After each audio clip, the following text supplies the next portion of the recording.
Wonderful smell to Iowa. Kind of particular in this part of the country. You know what I mean? No?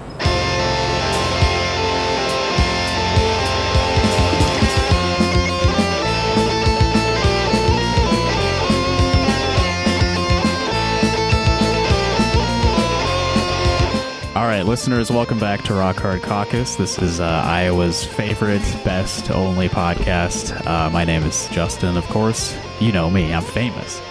And my famous friend Evan is here too with me. I'm not famous at all. I don't want to be famous. The secret Evan. Well, we've got a special guest today, and I want to kind of contextualize this a little bit. On our previous episode, we discussed the idea of pushing the Democratic Party left, things like that, trying to put forward, socialist, leftist candidates, or however you want to label them, within the structures of the Democratic Party. I think we and probably most of the people who enjoy our show are pretty pessimistic about things like that, especially when it comes to like big national races. But something Evan said got me thinking. He was talking about the idea of agitation from both within the party and by activists outside of the party, which is, it's not a new idea, but something I've been thinking about things in those terms much recently. But it made me think of a certain person who I know was interested in coming on our show, probably to discuss topics similar to that. So today we have with us the chair of the Progressive Caucus of the Iowa Democratic Party, Brian McLain. Evening, gentlemen. How are you? Very well. I'm good. Yeah, sitting here at my desk. I'm stationary right now, unlike you. Yeah, I'm driving. I can't stay in one spot, waiting for my kid to get out of a robotics thing at ISU. So. I probably should park though, so you don't hear any screams or crashing or anything like that. Yeah, don't podcast Safety. and drive, folks. Safety when podcasting is the highest priority here. I didn't want to sound like I was begging or anything like that, but you do have a very popular podcast, and I've been trying to get around and yak at people and trying to just kind of get among the masses and talk to people. That's kind of what I've been trying to do. And we're all for that. Yeah, you're kind of in like a contentious position, I think, because I think you are basically as antagonistic toward most of the Democratic Party figures as someone outside of the party, like an angry anti-democrat activist type, but you are a chair of a caucus within the party. I'm kind of a straight shooter, and there's definitely some people out there that do not like me, and I'm okay with that. But not as many as you might think, actually. Been kind of having a good go at the diplomacy route, and and honestly, we got a lot of good activists that are like newer in the party that I work well with. Regardless of where we are ideologically, we're now past the point of you were with Bernie, yuck, we don't want you. We're kind of past that point for the most part. This diplomacy route that you're taking, does this have anything to do with you attempting a run for the vice chair of the Iowa Democratic Party? To an extent. I feel that it would be useful to have me or some other progressive voice in that executive spot. And we've met resistance, and we've also met people that don't agree with us on everything, but are willing to work with us and talk to us, and we can work on things that we actually agree on. It's kind of strange coming in at 2016 basically as a leper colony, and now, with the exception of a few individuals that I've had the pleasure of having some email fights with recently. For the most part, the moderate and versus progressive schism, at least on the state central committee, has kind of gone away. But that also means that the people that like to gatekeep are trying twice as hard because, the schism was useful for them. Right. Yeah, you mentioned the state central committee, and that's something that I wanted to make sure to ask you about tonight. There's some kind of power grab consolidation thing happening. Can you explain what the state central committee proposal is? Well, first of all, it's not a proposal of the state central committee. It is a proposal of a couple of individuals that put out a bylaw change to the Iowa Democratic Party that would essentially consolidate all legislative power into the hands of an executive board, essentially, including money, especially money.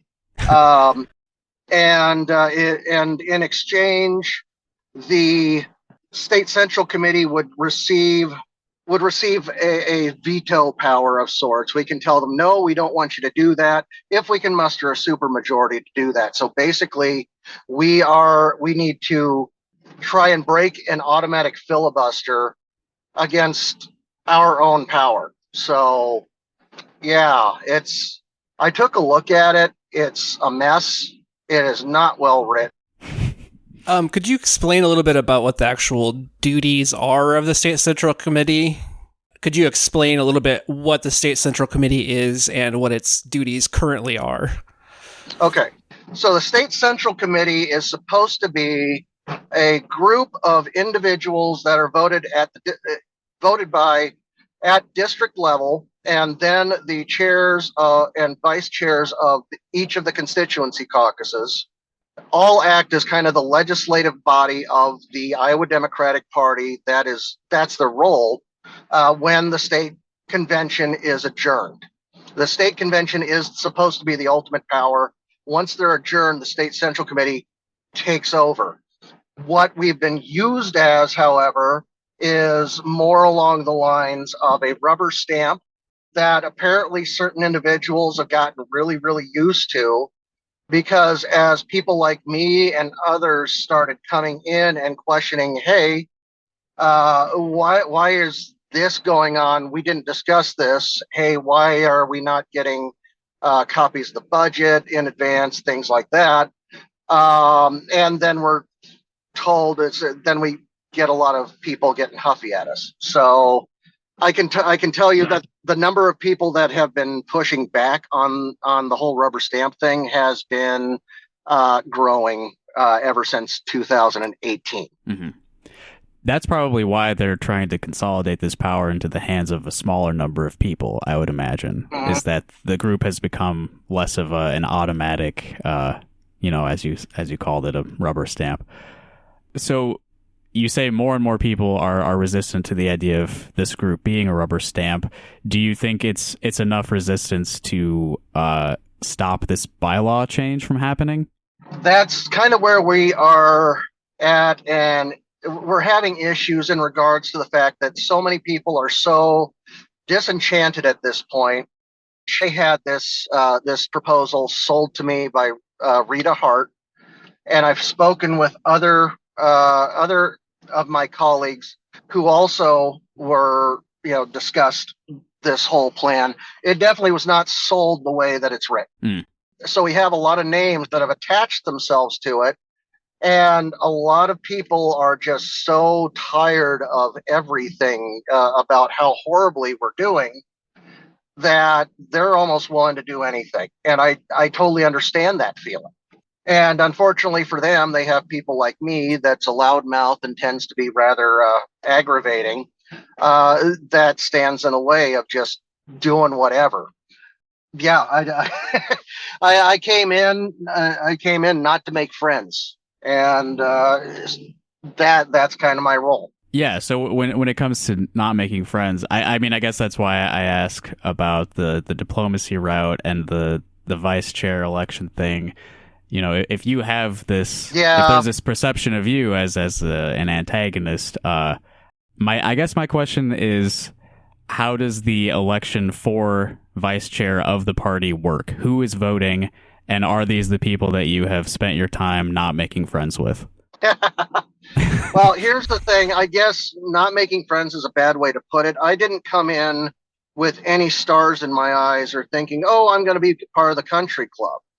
I want to get down to business. I want to work with people that want to try and make things better. And I keep on hearing from people when they end up meeting me is, oh, you're not half the asshole I thought you were. I heard you were.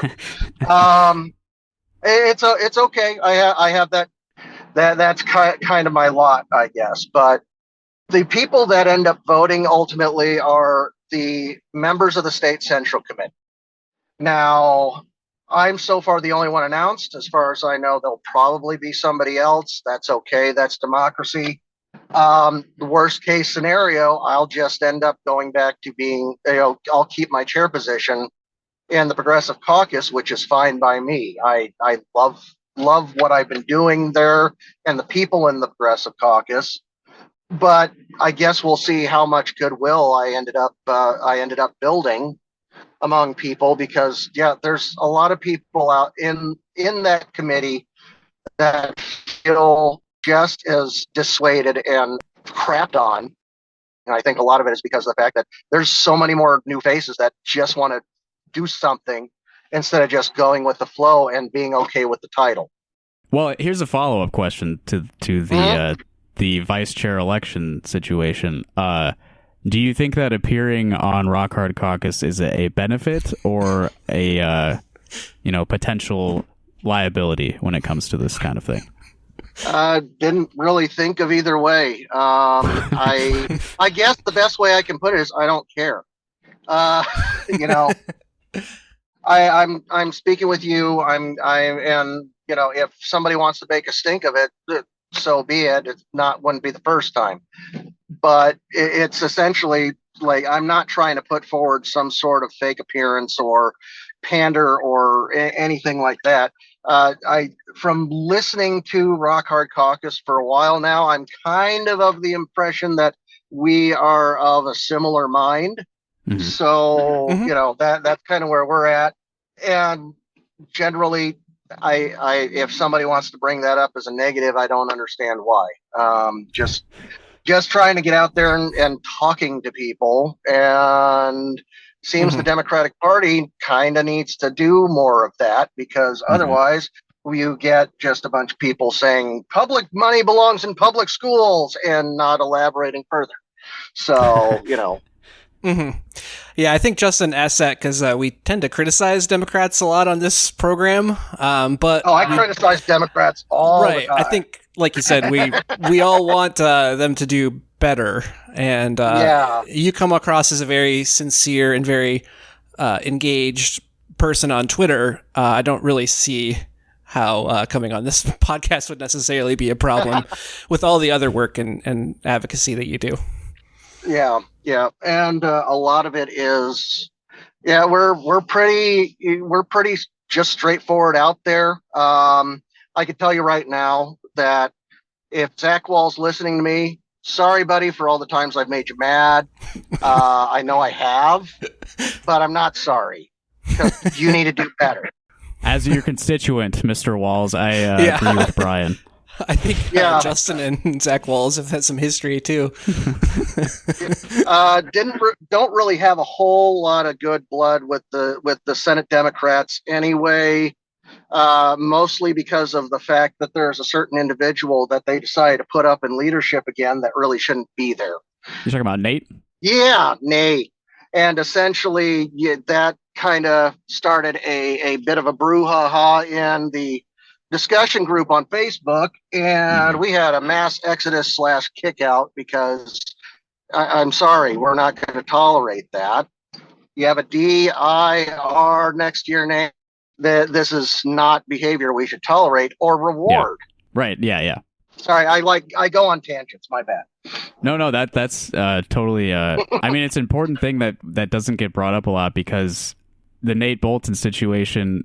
I mean, it's one thing to, I guess, accept the will of the voters, if you want to call it that, but to keep him in a position of leadership, like that's completely by choice. It's not like an election, really. Yeah. And they'd rather we just like move on and forget about it. So I'm glad you actually brought it up, because it's not like we're saying it every episode. No, you don't really have to, but it's just something that I'm sorry, but we're not interested in towing the line of somebody that abuses their power that way. Yeah. And to be explicit, in case anyone's listening and was not following the 2018 gubernatorial primary, Nate Bolton was accused of rubbing his crotch on some women at a bar completely without permission, and not a good guy. And then he proceeded to blame the alcohol, and I recall his apology was something along the lines of, "I am sorry for the heartbreak that my accusers caused in this governor's race." So that was pretty much it. It's like we gave him every opportunity to own up, and he just won't do it. Sorry, no. Okay, so there's a couple of things that you mentioned that I do want to make sure we elaborate on a little bit. Okay. You said that the SEC bylaw thing, which would strip the membership at large of a lot of their authority, is being pushed by some specific individuals. Can you tell us who those people are? Well, I'm going to throw in allegedly here for a couple of them. I can't remember his last name. John, it's lost on me, but he's a lawyer that is currently an SEC member that is pushing this thing. That we have a 3-week deadline that this thing's supposed to be announced, and then it's supposed to be debated at the SEC. He's actively making edits to it now and presenting it, and I'm like, yeah, you're not supposed to do that. And he got really mad at me. That's okay. And I will also say this John individual does work under a certain person that has not been, that has lost a lot of favor with a lot of Democrats, and in particular a lot of progressives as of late. And his name rhymes with "and." I was wondering when that name was going to come up. Yeah. Now, I'm not, and that's where I'm putting in the allegedly. I've heard plenty of people that say, well, he's always wanted to be governor. He talks about it all the time. So some of us saw the writing on the wall with the first SEC meeting of 2000, of the last SEC meeting that we had. We had Converse come over and Sand come over. And we didn't have Walls, if I remember correctly, but they essentially stated that we're listening to you, and this is, we're kind of in a listening mode, and then proceeded to tell us what they wanted us to tell them.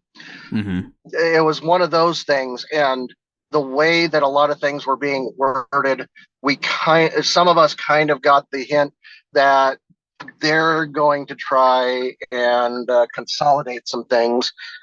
Honestly, some of us started referring to Walls, Converse, and Sand as the triumvirate. And yeah, this will probably get me in trouble. That's okay. I don't care.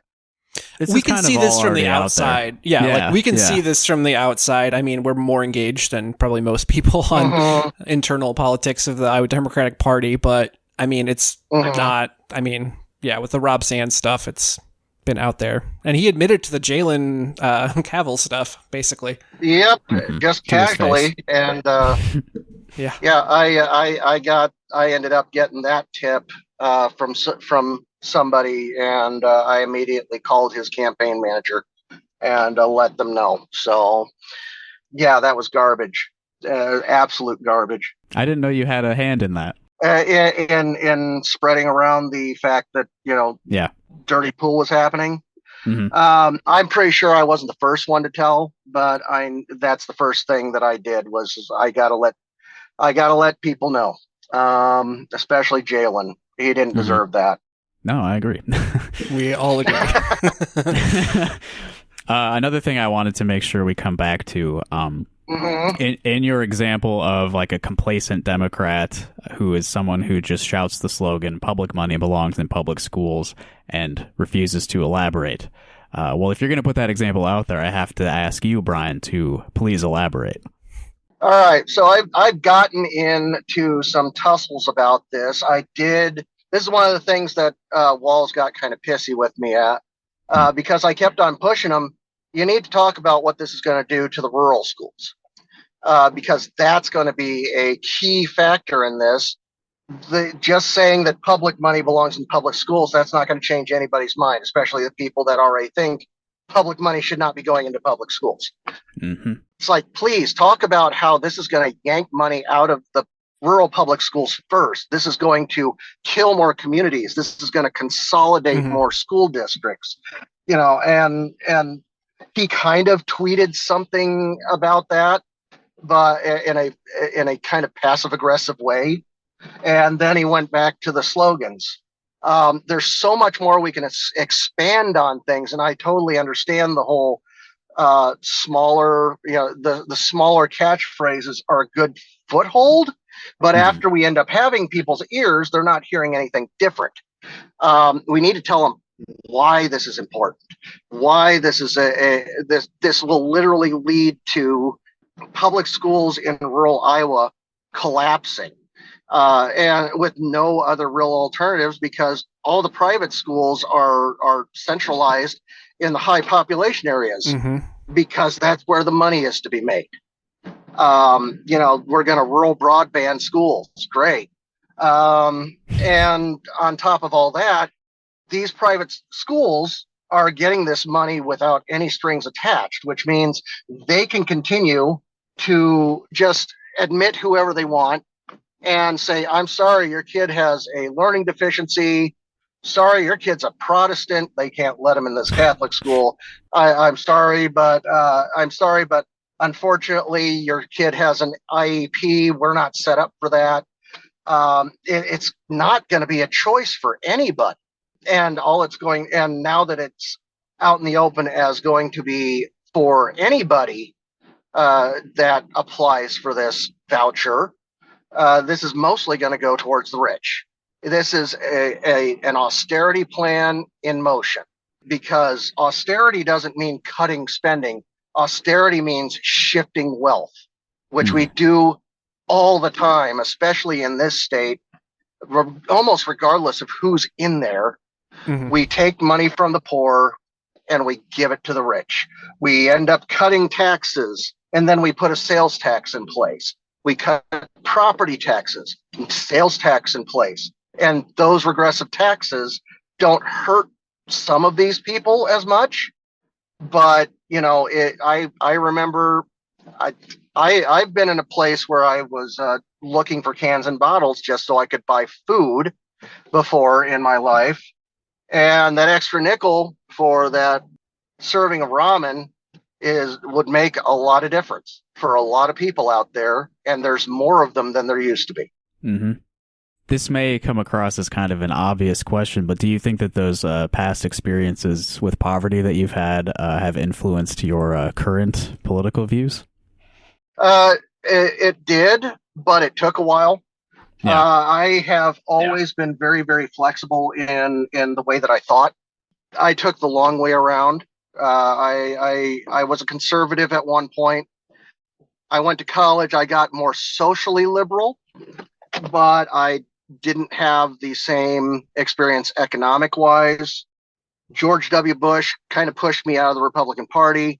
I went to my first Democratic caucus, which was cool, but very much not a good experience, because I refused to go sit in Kerry's spot when I went to caucus. I stayed undecided, and they didn't like that, and I didn't try that again.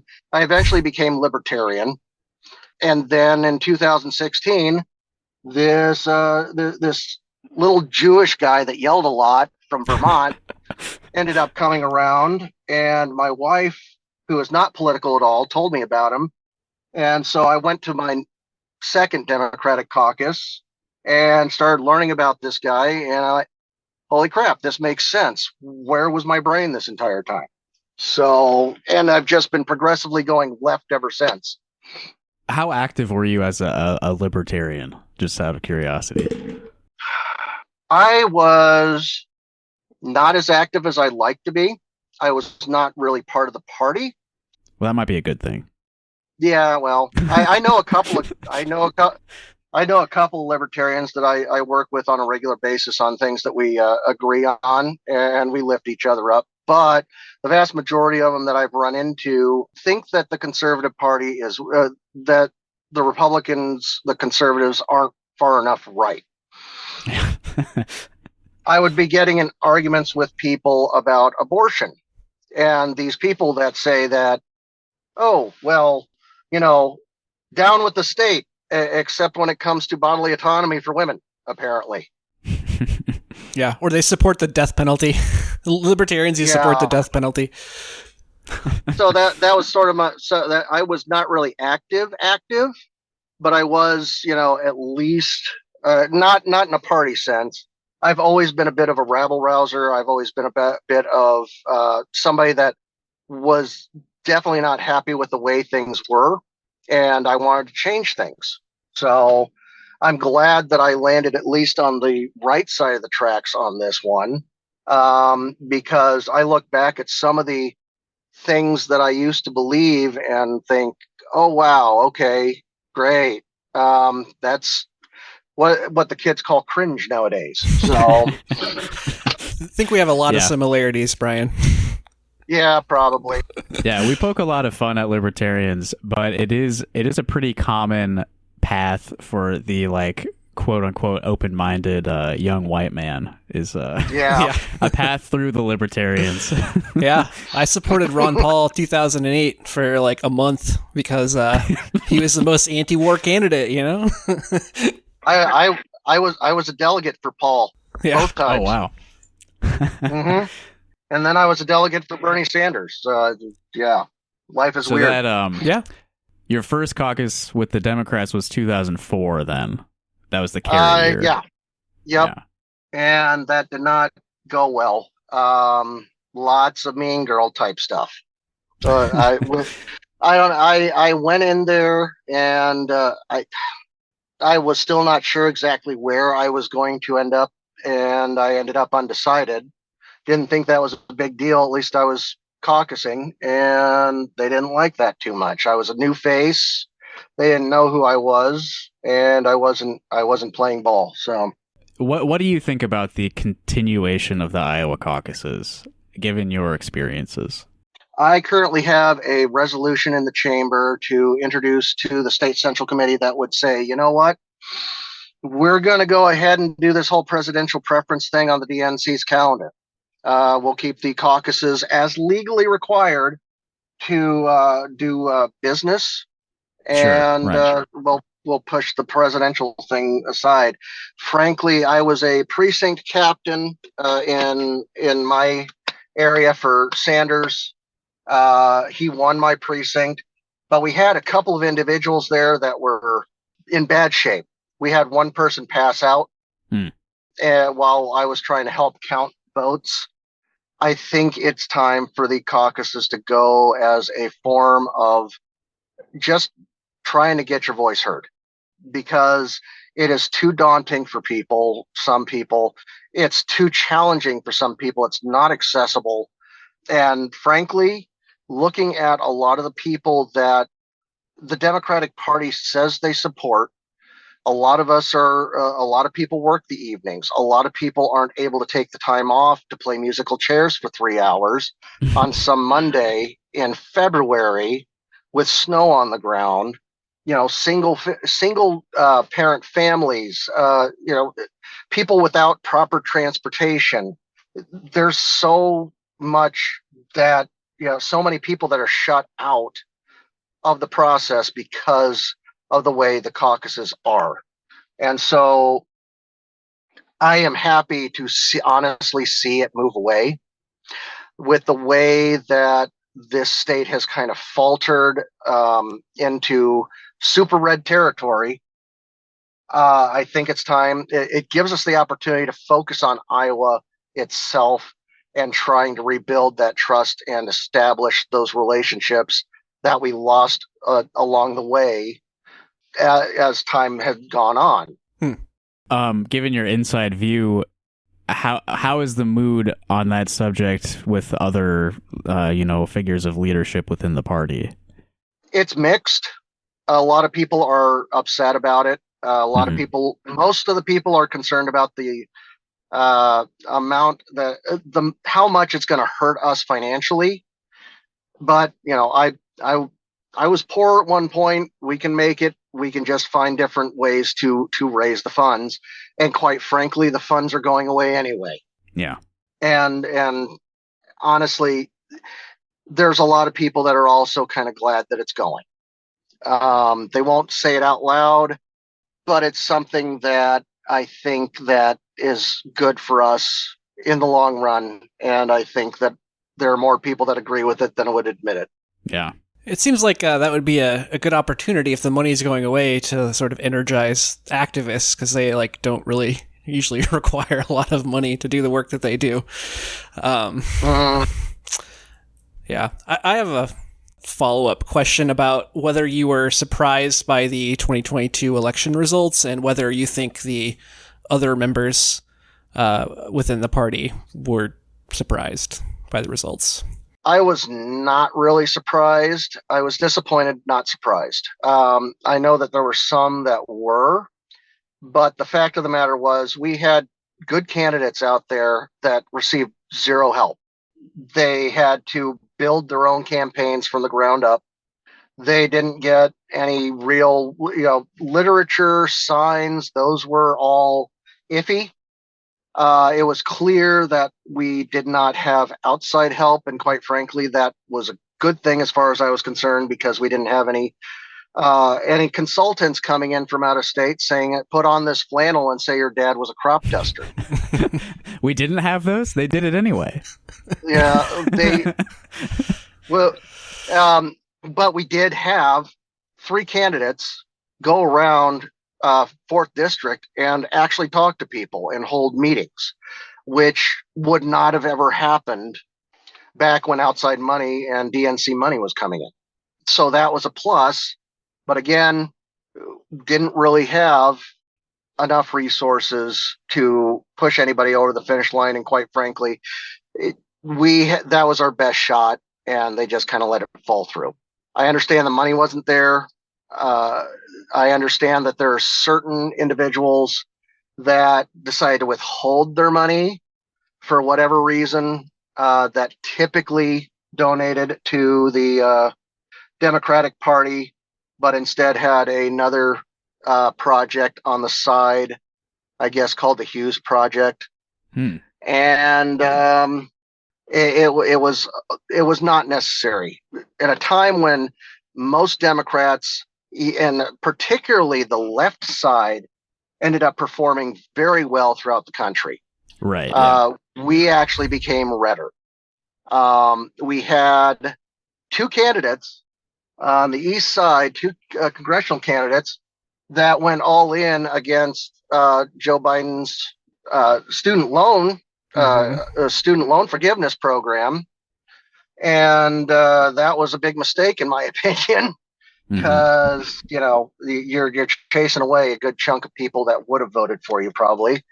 And we had an incumbent in the 3rd district that, rather than brush off this whole idea that, I am, that she's for defund the police, made sure to go around and buddy up with every single police officer in the 3rd district openly and say, look, I loved the cops. It's like, you do realize those cops were tear gassing teenagers like 2 years ago for the audacity of saying, stop being brutal to us. Mm-hmm. She was not alone in that. Many other Democrats did the same. Oh, I know. It was not necessary to do that. And I literally, I approached the rest of the SEC and I said, look, I literally saw her bleeding support from some of the most organized people in Polk County. she lost that race because of how she approached this whole thing. And again, it kind of goes along with the whole thing with Democrats. They have a very bad tendency of shutting out people that don't usually have a voice and usually have to work way too hard to be heard. Mm-hmm. And then we get called elitists and stuff. So it's frustrating. Ryan Melton, mm-hmm. Excellent guy, amazing guy. Love him to death. Still keep in touch with him. He raised $50,000 and spent $50,000, and he ended up getting 30% of the vote in 4th District. That outperformed everybody. As far as I'm concerned, in this part of the state that's supposed to be super red, he was connecting with people, and he was very straightforward with them. Didn't throw out his values or anything like that. I hope he runs again. Mm-hmm. And I know that I don't know if it counts as an official endorsement, but I know that he's supporting your run for vice chair of the party as well. Yep, he told me this is an official endorsement. So, okay. and it's. I'm not good at taking compliments and nice words and things about me. So, oh yes, the Bleeding Heartland piece. I saw that the other day. I thought it was nice. Yeah, it was very nice. I think this is the first that I've heard of this, the Hughes Project. Do you know anything about that? That might be something you might want to take a look at for another podcast, but I do know that it was a Hubble thing. Okay. And it was, there was a couple other individuals in it. I think that, Hatch was in that, and really? He ended up writing something about that. I met with Hatch not too long ago, and he talked to me about all this stuff. And I'll send you some resources about that so you can glance over it, and I can try and fill in the blanks best that I can. But essentially, it was an attempt to a bunch of rich white guys getting together and saying, we're going to reform the Democratic Party of Iowa. Great. Okay. We got a lot of people that we need to talk to, except for you guys. And I know this won't gain me any favors. I know that this might piss some people off, but as far as I'm concerned, this 2022, that's the second time Hubble ended up losing us a governorship. Yeah. Yeah. Well, on this podcast, we often like to ask our guests very hard-hitting questions, especially when they're in positions of power, such as yours, Brian. Uh-huh. So I have here an excerpt from a book published last year, 2022. Did you know that your name has appeared in a book recently? I think I know the book you're talking about. By a certain Tyler guy. Yes. This I have in front of me an excerpt from Iowa Trouble by Tyler Granger. Okay. This is I have seen photos of paperbacks of this sitting on shelves in bookstores around the state of Iowa. So this is you can find this like in physical reality. I have the ebook edition of it, but there are physical, like real copies of this book out there. Okay. I'm just going to read like part of a paragraph to you because I want to save the rest of it for a later date. But here. Also in early 2022, I criticized the Iowa Progressive Caucus for its embarrassing campaign website. C.J. Peterson, Taylor Weber, Andrew Tatch, I'm sorry if I'm saying his name wrong, Tatge, Tatge? So? Sorry, Andrew. and other various Iowa Bernie bros pounced on my tweet, and I found myself receiving a barrage of online bullying. The online harassment was led by Iowa CCI member Jake Grobe, and the Twitter dogpiling grew worse when Brian McLain, chair of the Iowa Progressive Caucus, joined in. How do you answer for these accusations? Now, first of all, screenshots are forever. Secondly, he did not talk about the website until he was backpedaling. I'm trying to remember how it actually came about, but it was something. It was something kind of accusatory and kind of crappy. Oh, towards you, like personally, right? No, I don't know if it was towards me or somebody else. I've Okay. jumped on people before because they were crappy to somebody else, but I'll have to go back through and see what that was about.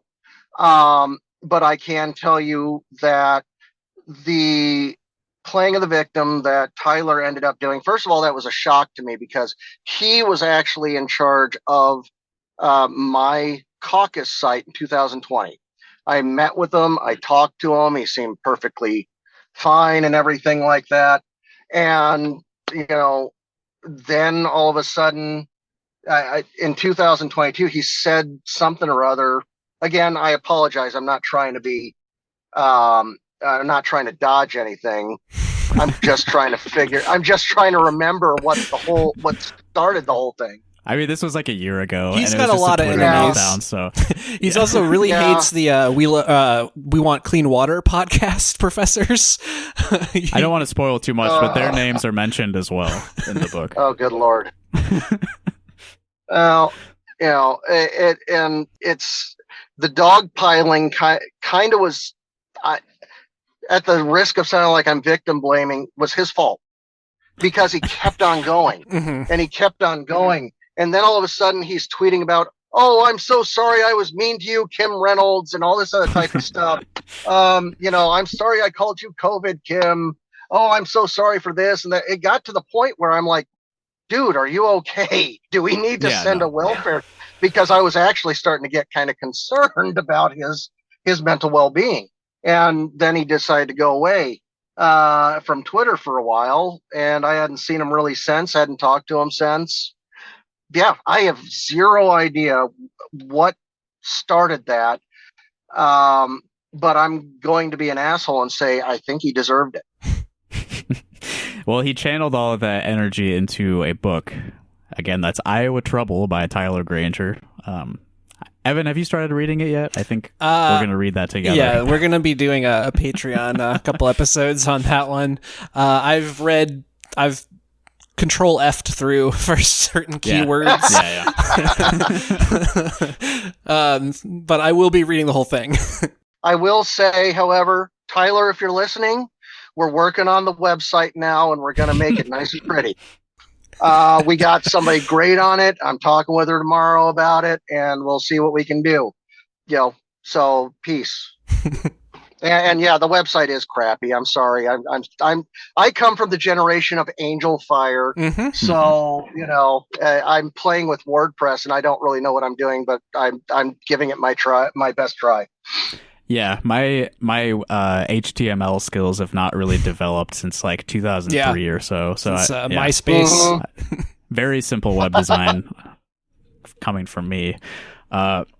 Well, Brian, I appreciate getting some insight into where you're coming from, trying to organize from within the I don't know, belly of the beast, if you want to call them that. Are they beasts? I'm really not sure what to call it because it's really, I've been telling people, especially people that were involved in the SEC a while back, that it's gotten better. It's gotten a lot better. The relationships and talking has at least, has gotten a lot better among a lot of people that would have kind of shied away from each other before. I think one of the things that helped was I tried to sell this idea that everybody on the left, if you're at a meeting and nobody's arguing, you're not in a leftist meeting. Right, yeah. The whole idea of a leftist meeting is, you'll have some people get up, storm out, say, fuck you, I'll see you tomorrow. But we can all work together towards something better. I'm not going to give up my values. I'm very strict with that. I'm very straightforward with that, but I'm trying to organize a better Democratic Party in Iowa. A lot of things, something that a lot of people told me is a waste of time, not worth it, and all that. But honestly, I've been able to go up to people and say, look, Progressive Caucus has gained the trust of a lot of people that otherwise would hate our guts because we have a D next to our name. Maybe you should start listening to us when it comes to what the direction we should be going. Yeah. And not just me. The Progressive Caucus as a whole is amazing. Yeah, I saw some, I don't, it was like a tweet, but it was basically saying that in states where the Democratic Party was more willing to work with activists, they did much better in the 2022 elections. And I would think that I would be a good counterexample to that, and also New York, with the way that, with the things that have been going on. Machine. Yeah, the things that have been going on in New York during the election cycle and since the election cycle. So yeah, we totally agree, and admire the work that you do, because I don't think Justin and I are built for that. No way. I really do appreciate it. I do appreciate it. It's rough and draining. I will say that, but it's worth it. You know, I've seen a lot of people come around, and it's actually been kind of fruitful. It's just, I've been very, very, one of my main priorities is democratizing the Democratic Party, is expanding out, is giving people a voice instead of consolidating and protecting my precious, this sort of thing. Actually empowering people and embracing the messiness that is democracy, because frankly, that's what we need right now. We need to be able to organize into coalitions and admit to each other we're never going to be able to make agree with each other 100%, but we sure as hell can agree on XYZ, and let's go and kick ass on that. I mentioned that I worked with libertarians before. Shout out to Marcos. I almost called him Rubio. I'm sorry, Marcos. and Brian, they're two of my libertarian comrades. We kind of came together when they tried to push a sales tax increase in Polk County, and we helped to defeat that initially. And I also got a lot of questions like, you're a Democrat, you're supposed to like taxes, right? It's like, no, not this type of tax. Regressive ones. These taxes suck. Yeah. And it kind of made people scratch their heads. But I mean, they're people that I will work. I'll work with anybody that comes to the table in good faith. That's all there is to it. Mm-hmm. Yeah.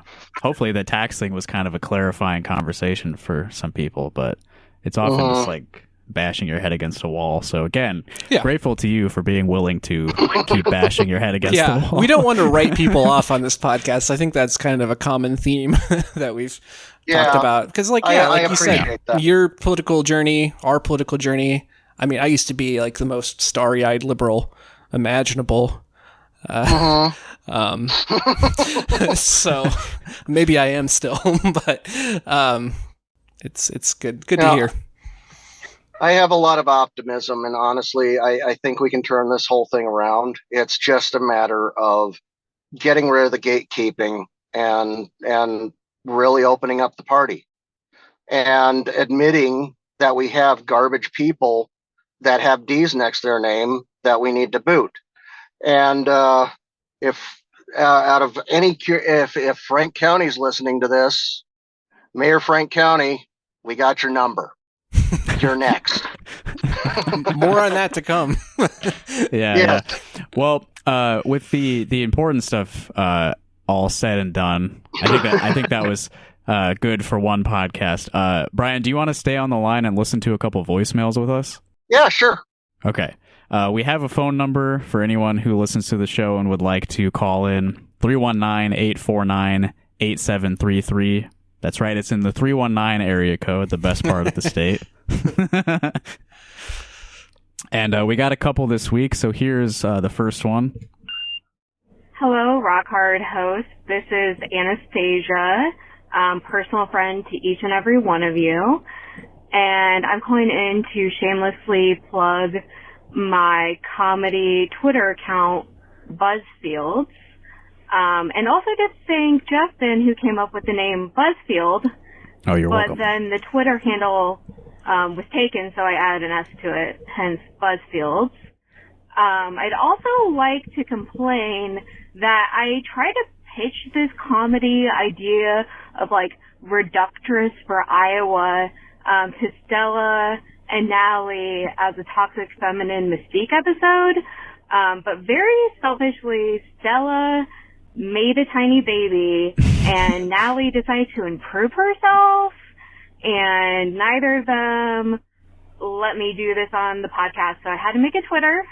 So yeah, please check out my Twitter, Buzzfields, and if you ever have a funny idea and you want posted, just DM and I will post it, but not give you credit. Thank you. Yeah, it's Anastasia. I think she's only been on Toxic Feminine Mystique once, maybe twice. She did like a Halloween episode with them. That was I think that was fun. There's more than one. Maybe. You edited she's them. plugging her. Yeah, it's true. It was a long time ago. Yeah, her new Twitter, Buzzfields. It's like BuzzFeed, but Buzzfield. Because Iowa has a lot of fields in it. Makes sense. It may not be the best joke, but it was the first thing that came to mind that worked. Yeah, I mean, I don't really know how popular BuzzFeed is anymore. Anyway, send Anastasia some free jokes for her to steal and put on her Twitter account. On to voicemail number 2.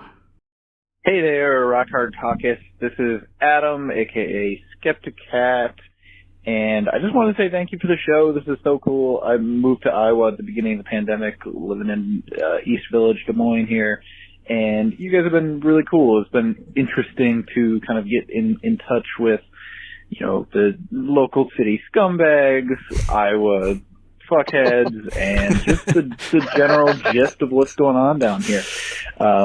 Also want to say shout out to Justin for the assembling Sonic Legos streams and for sharing with me a gift card to the wonderful and obviously show endorsed ray gun store. I forgot I sent that to him. I bring my small dog to absorb their treats every few days on our walks. I did want to call and specifically mention that I have had a positive interaction with the Hy-Vee security. My car battery died in the Hy-Vee parking lot, and Hy-Vee security did bring a quick jump out of their squad vehicle and got me again. So they may have shot Mavis in her kneecaps, but there is one positive tally in their column. Hy-Vee security did look out for me and did not shoot me in my kneecaps. So I am torn, and I would love your guys' counsel on whether I should trust the Hy-Vee security or if I should maintain my previous attitude of skepticism towards their intentions. So if we could discuss that, I would love that. But thank you all for doing what you do. You guys are great. And yeah, rock on. Thank you, Appreciate that, Cat, for calling in. Yeah, Hy-Vee security. I'm surprised that story of them jumping his car didn't make it onto like KCCI or something. Yeah. I was going to say, I think most security guards that I've encountered don't really like have that much care for their jobs. So, I mean, I think it's more, I'm sure there's nice Hy-Vee security people, but it's more the issue that they are there to begin with. Mm-hmm. Yeah. I think their main intention is to prevent shoplifting, which is obviously an assault on the poor, right? Mm-hmm. I think you should try to apply to be a Hy-Vee security guard and then not do your job. Also, I highly recommend getting the Jumpstart pack. It's a good way to be a good Samaritan, and I have definitely jumped multiple people's cars in the Hy-Vee parking lot where I live. Oh, nice. So yeah. And you don't even work there. I don't even work there. I just saw someone trying to like pulling their hood up, and I was like, oh, I have a jump pack. And then yeah, it's quick and easy.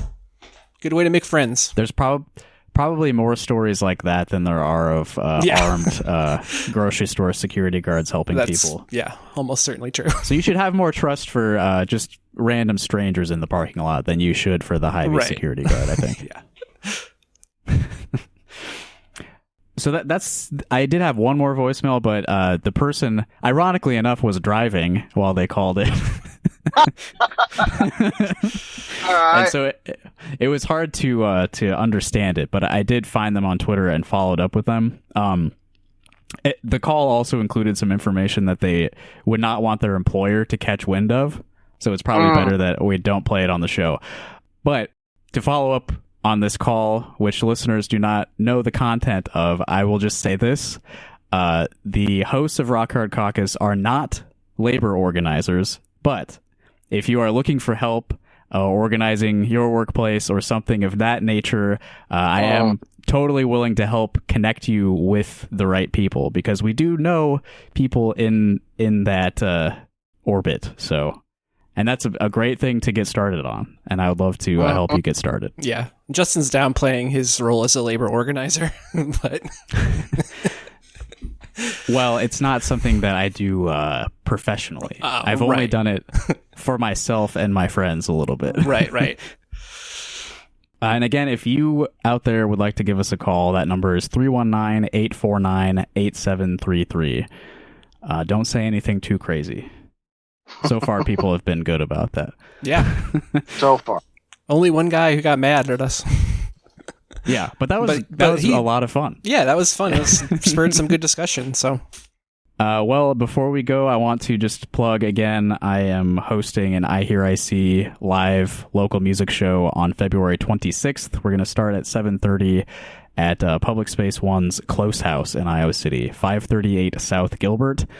We'll be upstairs in the dance hall. That'll feature performances by Mars Ohelia, Rachel Saint, Drop Bear, that's me and my friend Gabby, and poet Robin Groff. I have not learned how to say her name for certain yet, so apologies, Robin, if you hear this. Before we go, Brian, do you have anything that you want to plug to our listeners? Two things. We currently have two constituency caucuses that are going to be electing leadership. Soon, the Arab American Caucus and the Climate Caucus. If anybody wants to get in touch with the chair of the Iowa Democratic Party and let him know that they need to be seated on the state central committee as they should, so that they can, vote in the future of this party, that would be appreciated. And there's going to be a candidate forum for chair, vice chair, treasurer that is happening on Monday. I put it out on my Twitter. And so I'll be there to answer whatever questions they throw my way. I don't know. I assume Rita Hart's going to show up. I know Bob Prowse is going to show up. And I do know that Brittany Rowland is going to show up as well. So if anything, you want to hear from Brittany, I think a lot of people would really, really like her. That a lot of people that listen to this podcast would really, really like her and actually appreciate the vision that she's bringing to the table, because it checks the boxes of actually opening the party up and giving people something to do.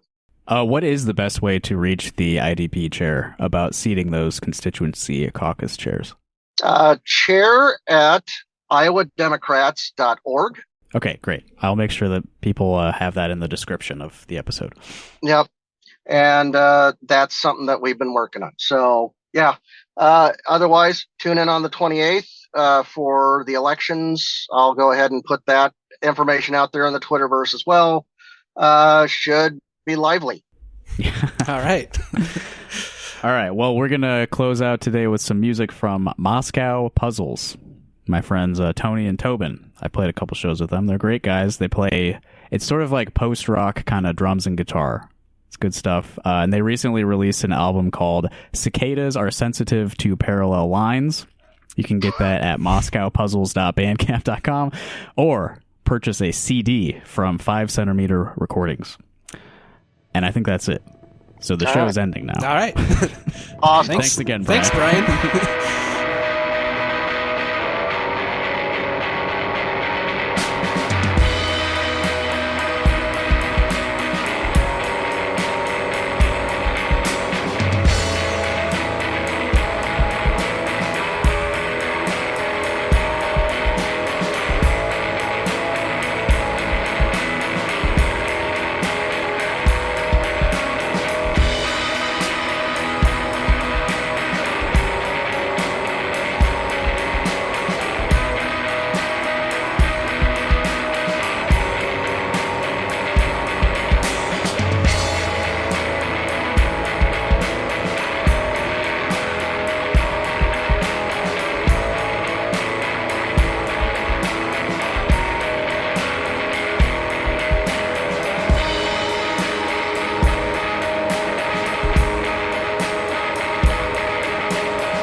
Maybe it's because I live here.